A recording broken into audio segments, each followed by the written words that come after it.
Pernah kepikiran nggak sih kalau ada satu krisis kesehatan yang sebenarnya jadi gangguan paling umum di dunia, tapi anehnya hampir nggak ada yang pernah dengar soal ini? Nah, kali ini kita akan bedah kisah di balik bagaimana begitu banyak penyakit kronis yang kita kenal mungkin banget berasal dari satu akar masalah yang sama. Oke, kita mulai dari sebuah teka-teki ya. Coba deh pikirin, penyakit jantung, Alzheimer, PCOS, bahkan masalah sepele kayak kutil kulit. Semua kondisi yang umum banget ini, apa coba benang merahnya? Jawabannya, mungkin sama sekali bukan yang Anda duga. Dan ternyata jawabannya adalah sebuah kondisi yang namanya resistensi insulin.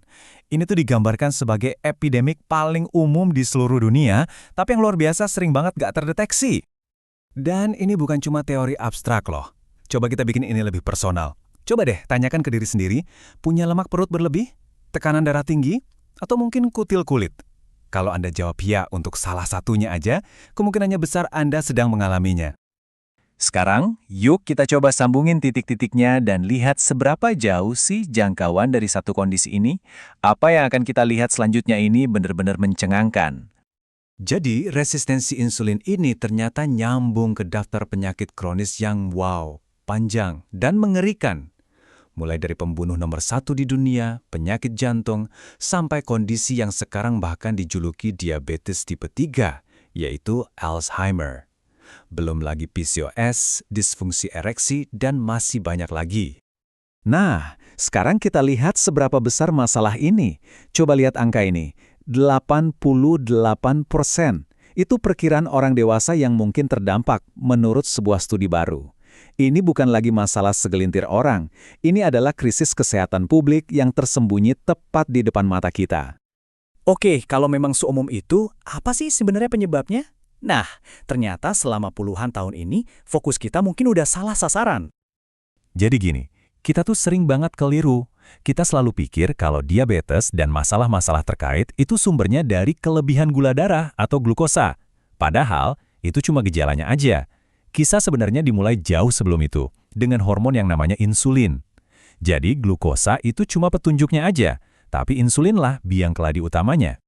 Faktanya, argumen utamanya jelas banget. Diabetes tipe 2 itu bukan penyakit yang berbeda.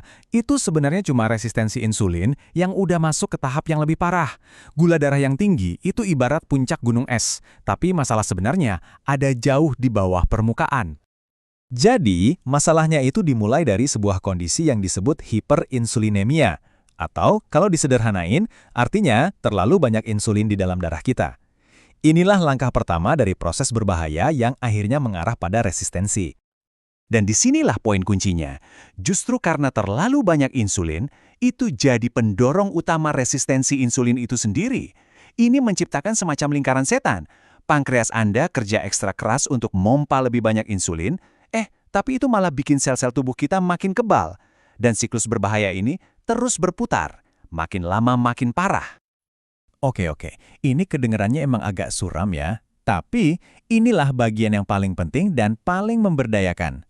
Kabar baiknya adalah solusinya itu sebagian besar ada dalam kendali kita. Gaya hidup kita itulah yang jadi biang keladi sekaligus obatnya. Artinya apa? Artinya, udah saatnya kita lupain model hitung kalori yang terlalu sederhana itu. Argumennya, nasihat makan lebih sedikit, bergerak lebih banyak, itu udah gagal karena nggak menyasar akarnya.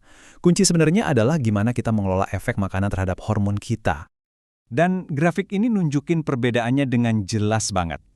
Lemak itu dampaknya ke insulin hampir nggak ada. Protein ada, tapi sedang-sedang aja.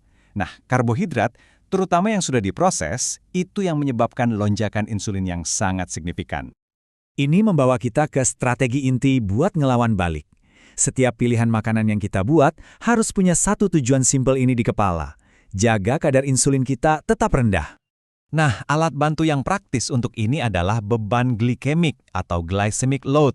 Tabel ini ngasih tahu kita seberapa besar suatu makanan bakal naikin gula darah dan akhirnya insulin kita. Patokannya gampang, usahakan tetap di zona baik dan hati-hati, dan sebisa mungkin hindari zona bahaya. Intinya, semua ini bisa dirangkum dalam 4 pilar gaya hidup yang ramah insulin. Pertama, kendalikan karbohidrat, karena itu pemicu insulin terbesar.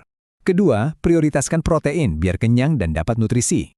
Ketiga, jangan takut sama lemak sehat, karena dampaknya ke insulin kecil banget. Dan yang terakhir, coba deh pertimbangkan puasa berkala untuk ngasih sistem tubuh kita waktu buat istirahat dan pulih. Selain diet, olahraga itu senjata rahasia yang ampuh banget. Kenapa? Karena saat otot kita berkontraksi, otot bisa langsung menyerap gula dari darah tanpa butuh insulin. Ini ibaratnya bikin jalur pintas yang kuat buat nurunin gula darah dan ngasih pankreas kita istirahat yang sangat dibutuhkannya. Dan sebagai penutup, mari kita sama-sama renungkan kutipan dari Dr. Joseph Kraft ini. Intinya, kutipan ini bilang kalau orang dengan penyakit jantung itu mungkin sebenarnya cuma kasus resistensi insulin yang belum terdiagnosis aja. Ini adalah pemikiran yang benar-benar mengubah cara kita memandang penyakit kronis dan menempatkan insulin bukan lagi sebagai pemeran pendukung, tapi sebagai tokoh utama dalam kisah kesehatan kita.